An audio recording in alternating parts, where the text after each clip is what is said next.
Party మాజీ MLA Kethireddy Venkatrama Reddy సంచలన వ్యాఖ్యలు చేశారు.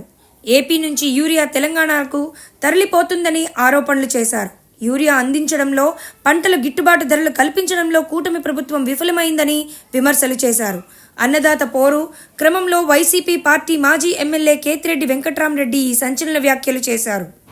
ఇక అటు యూరియాపై భూమన అభినయ్ వినూత్న ప్రదర్శన చేశారు. ఏపీలో రైతుల సమస్యల ప్రజలకు అర్థమయ్యేలా నిరసన తెలిపిన వైసీపీ నేత భూమన అభినయ్ జరుగుతుంది.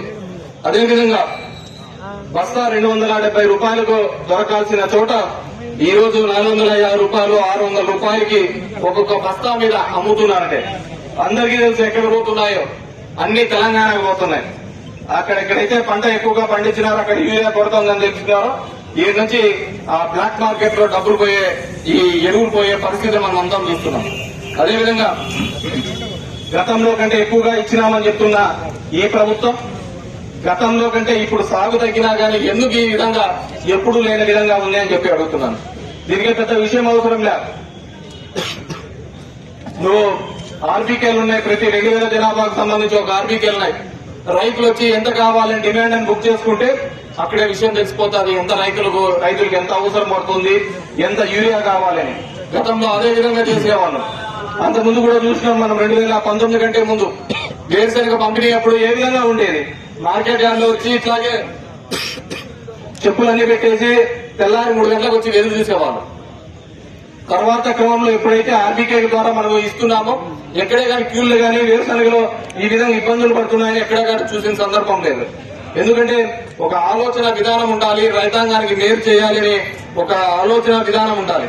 కానీ ఈ ప్రభుత్వం అలాంటివి ఏవే కానీ చేయకుండా ఎంత అవసరమవుతుందనేది కంప్లీట్ గా వ్యవసాయాన్ని పూర్తిగా నిర్లక్ష్యం చేసి వీళ్ళ సోకులకు వీళ్ళు ఇచ్చే స్టేట్మెంట్లకు మనం చూస్తూనే ఉన్నాం.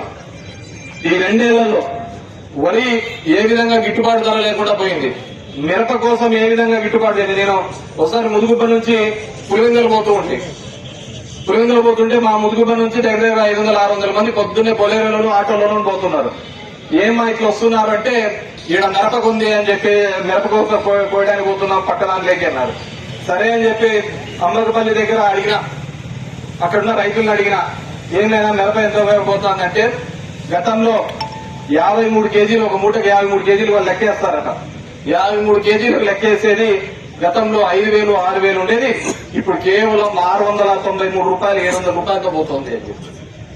ప్రతి చోట కూడా ఈరోజు వరి, మిరప, పత్తి, జొన్న, కందులు, మినుములు, కసలు, మొక్కజొన్న, సజ్జలు, రాగులు, అరటి, చీని, పొగాకు, ఉల్లి, ఏ దానికైనా చూడండి. ఈరోజు ఉల్లి చూసినాం ఏ విధంగా కర్నూలులో జరుగుతూ ఉంది. మొత్తం అంతా ఉల్లి రైతులు ఏ విధంగా రోడ్డు మీద వచ్చి పడ్డం చూడడం చూసినాం, రోడ్డు మీదకి రావడం చూసినాం. ఈ విధంగా గతంలో కూడా 2019లో కూడా ఇదే విధంగా ఉల్లి రైతులకు ఇబ్బంది వచ్చిండే.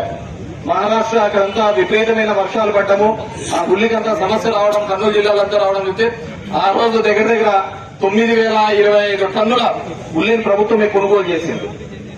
ఏ రోజైనా ఇన్నాళ్ళు మనం వేరుశనగ పండించినాము, ఏ రోజైనా మన ప్రభుత్వంలో రేట్ తక్కువ ఉందని బాధపడిన సందర్భం ఉందా? ఎప్పుడు నార్పల్కి పోతా అంటే 3,000 ఉంది, 3,800 ఉంది, 6,000 ఉంది, ఇదే చెప్తుండే వాళ్ళు.